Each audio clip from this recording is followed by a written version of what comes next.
सांप को कितना भी दूध पिलाओ वो डसना कभी नहीं छोड़ता। ये अब भारत सरकार को समझना चाहिए, क्योंकि इनकी फितरत ही दूसरों को दुख पहुंचाने की है। देखिए, इतने तनाव के बावजूद, इतने भारत विरोधी बयान के बावजूद भारत सरकार ने बांग्लादेश को 50,000 टन चावल देने का ऐलान किया। बांग्लादेश ने भारतीयों के लिए वीजा सेंटर बंद कर दिया। इसके बावजूद भारत ने बांग्लादेशी दूतावास और हाई कमीशन अपने यहाँ अभी भी कार्यरत रखे, जबकि वहाँ बांग्लादेश में भारत के दूतावासों को नॉर्मल सिक्योरिटी भी नहीं दी जा रही। फिर भी हम शांत बैठे, लेकिन अब तो बांग्लादेश ने हदें ही पार कर दी। जी हाँ दोस्तों, देखिए, बांग्लादेश ने सीधे सीधे भारत पे आरोप लगाया है कि उस्मान हादी के हत्या के मास्टरमाइंड को भारत ने पनाह दे रखी है। दरअसल बांग्लादेश और भारत के बीच तनाव एक बार फिर बढ़ गया है, क्योंकि ढाका पुलिस ने दावा किया है कि शरीफ उस्मान हादी की हत्या का मास्टरमाइंड तेजुल इस्लाम चौधरी उर्फ बप्पी कोलकाता में छिपा हुआ है। बांग्लादेशी पुलिस का कहना है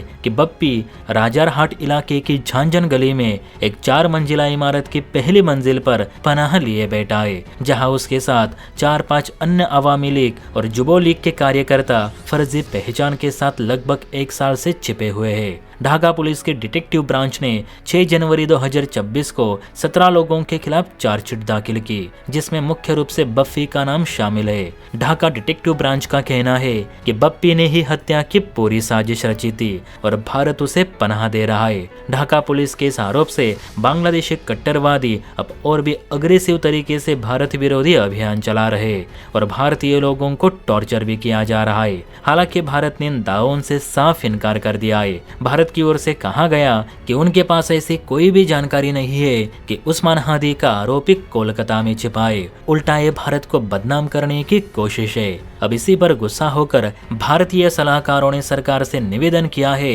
कि आप बांग्लादेश की मदद करना ही बंद करें, क्योंकि ये देश मदद करके भी भारत को ही बदनाम कर रहा है। सलाहकारों का कहना है कि भारत सरकार ने बांग्लादेश का ट्रांसशिपमेंट लाइसेंस ही रद्द कर देना चाहिए, तब उसे पता चलेगा कि वो किसके खिलाफ क्या बोल रहा है। दरअसल ट्रांसशिपमेंट लाइसेंस भारत बांग्लादेश के बीच एक ऐसी विशेष व्यापारिक अनुमति है जिसके तहत भारत ने बांग्लादेश को अपने बंदरगाहों, हवाई अड्डों और लैंड कस्टम स्टेशनों का उपयोग करके तीसरे देश में अपने माल को निर्यात करने की अनुमति दे रखी है। ये लाइसेंस 2020 में बांग्लादेश को दिया गया था, जिसके तहत बांग्लादेश में बने कपड़े, बेडशीट, फुटवेयर, प्लास्टिक प्रोडक्ट और फिश अमेरिका, यूरोप, ऑस्ट्रेलिया, खाड़ी के देश और अन्य एशियाई देशों को बेचे जाते हैं। ऐसे में अगर भारत ने बांग्लादेश का ट्रांसशिपमेंट लाइसेंस रद्द कर दिया तो बांग्लादेश तो भूखा मर जाएगा। फिलहाल विवादों के चलते इस लाइसेंस को बांग्लादेश के लिए लिमिटेड कर दिया गया है, लेकिन सस्पेंड नहीं, जिस कारण अभी भी बांग्लादेश भारतीय जमीन का इस्तेमाल करके पैसे बना रहा है और भारत की आलोचना भी कर रहा है। तो ऐसे में आप बताना कि बांग्लादेश का ट्रांसशिपमेंट लाइसेंस रद्द होना चाहिए या फिर नहीं। कमेंट करके अपनी राय जरूर दे। और हाँ, वीडियो अच्छी लगी हो तो बेल आइकन प्रेस करके चैनल को लाइक एंड सब्सक्राइब जरूर करें। जय हिंद।